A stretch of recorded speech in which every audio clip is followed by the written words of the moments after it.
എല്ലാവർക്കും നമസ്കാരം. നമ്മുടെ ഇന്നത്തെ യാത്ര താമരശ്ശേരി ചുരത്തിലേക്കാണ്.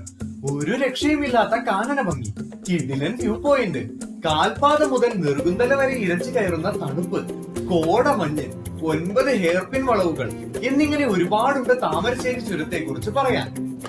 താമരശ്ശേരി ചുരത്തെ കുറിച്ച് അറിയുന്നതിന് മുൻപ് അതെങ്ങനെ ഉണ്ടായി എന്ന് അറിഞ്ഞിരിക്കണം. നമുക്ക് അറിഞ്ഞ് സഞ്ചരിക്കാം, സഞ്ചരിച്ചുകൊണ്ട് അറിവ് നേടുകയും ചെയ്യാം.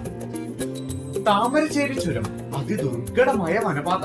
ആദിവാസി പണി വിഭാഗക്കാർക്ക് മാത്രം പരിചിതമായ വന്യമൃഗങ്ങളും വൻമരങ്ങളും കൂറ്റൻ പാറക്കെട്ടുകളും വെള്ളച്ചാട്ടങ്ങളും എല്ലാം നിറഞ്ഞ കൊടുംവനം. പണ്ട് കോളനി വാഴ്ചക്കാലത്ത് വയനാട്ടിലെ സുഗന്ധവ്യഞ്ജനങ്ങളും ടിപ്പുവിന്റെ സ്വത്തും സ്വന്തമാക്കാനായി ബ്രിട്ടീഷുകാർ കോഴിക്കോടിനെയും വയനാടിനെയും മൈസൂരുവിനെയും ബന്ധിപ്പിക്കുന്ന ഒരു വനപാത നിർമ്മിക്കാൻ തീരുമാനിച്ചു. ഒരുപാട് എഞ്ചിനീയർമാർ കിണഞ്ഞു പരിശ്രമിച്ചു. അവയിൽ പലരും വന്യമൃഗങ്ങളുടെ ആക്രമണങ്ങൾക്ക് ഇരകളായി. ചിലർ യാത്ര തുടർന്നെങ്കിലും വയനാട്ടിലേക്ക് പാത നിർമ്മിക്കാൻ കഴിഞ്ഞില്ല. അങ്ങനെയിരിക്കെ ഒരു ദിവസം ഒരു ബ്രിട്ടീഷ് എഞ്ചിനീയർ സുഹൃത്തുമായി വനപാത നിർമ്മിക്കാൻ വഴി തേടി ഇറങ്ങി. അപ്പോൾ അവർക്ക് അറിയാൻ കഴിഞ്ഞു, ആദിവാസി പണിയ മൂപ്പനായ കരിന്തണ്ടന് മാത്രമേ മല കയറി മുകളിലെത്താനുള്ള വഴി അറിയാവൂ എന്ന്.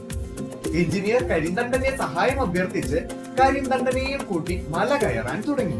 കൗശലക്കാരൻ ബ്രിട്ടീഷ് എഞ്ചിനീയർ മല കയറുന്നതിനോടൊപ്പം പാതയിൽ അടയാളങ്ങളും ഇടുന്നുണ്ടായിരുന്നു. അങ്ങനെ കരിന്തണ്ടനും എഞ്ചിനീയറും അടങ്ങിയ സംഘം മല കയറി വയനാടൻ കാട്ടിൽ പ്രവേശിച്ചു.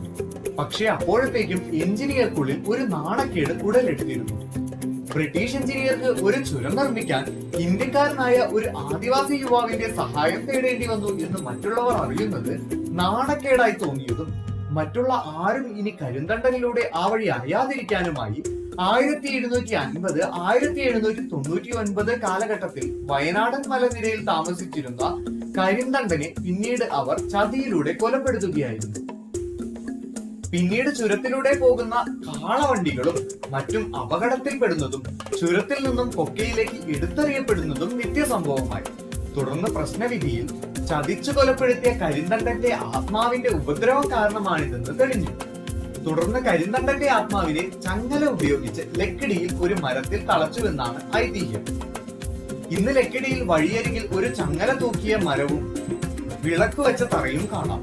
ഈ മരമാണ് ചെയിൻ ട്രീ എന്നറിയപ്പെടുന്നത്.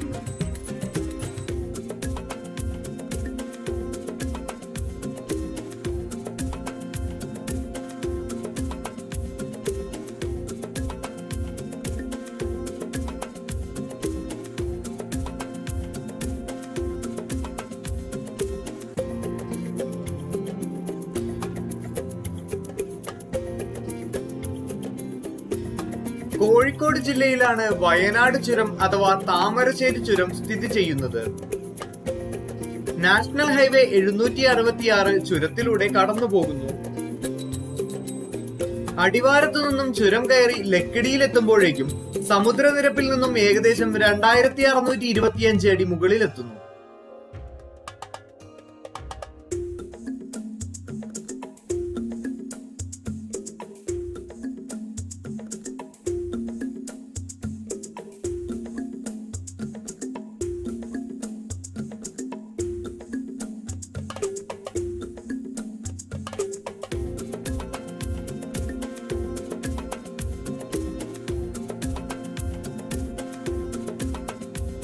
നമ്മളിപ്പോൾ കാണുന്നത് ചുരത്തിലെ തട്ടുകടകളാണ്.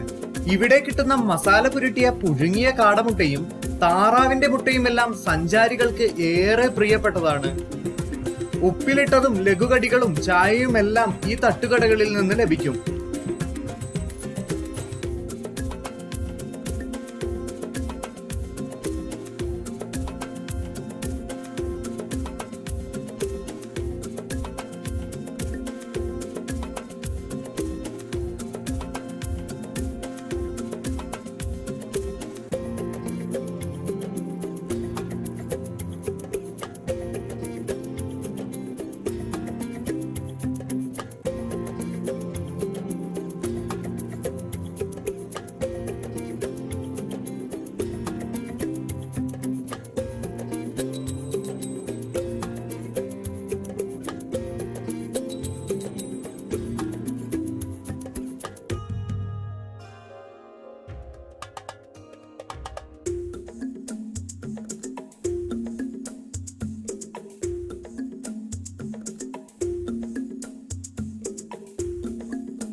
അടുത്തായി ഒരു പള്ളി കാണാം.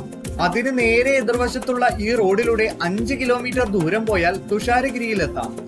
അവിടെ ഒരു വലിയ പാലവും വെള്ളച്ചാട്ടവും ചില്ല് പോലെ തെളിഞ്ഞ വെള്ളമുള്ള അരുവിയുമെല്ലാം കാണാം. തുഷാരഗിരി കണ്ട് കോഴിക്കോട് പോകുന്നവരാണെങ്കിൽ തുഷാരഗിരിയിൽ നിന്നും അടിവാരത്തെത്താൻ മറ്റൊരു റോഡുമുണ്ട്.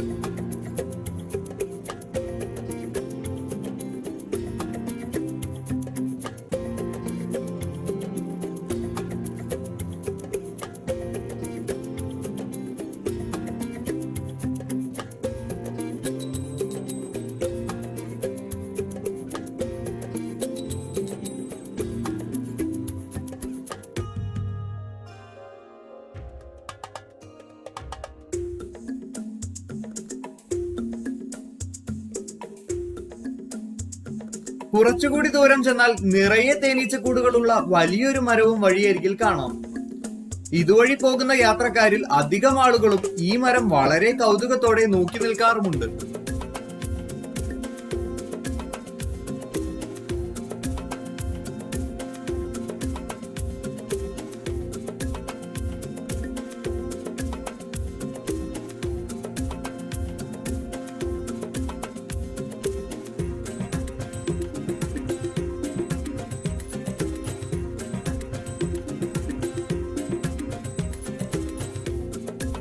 ഇപ്പോൾ നമ്മൾ ചുരമിറങ്ങി കോഴിക്കോട് ജില്ലയിലെ അടിവാരത്തെത്തിയിട്ടുണ്ട്.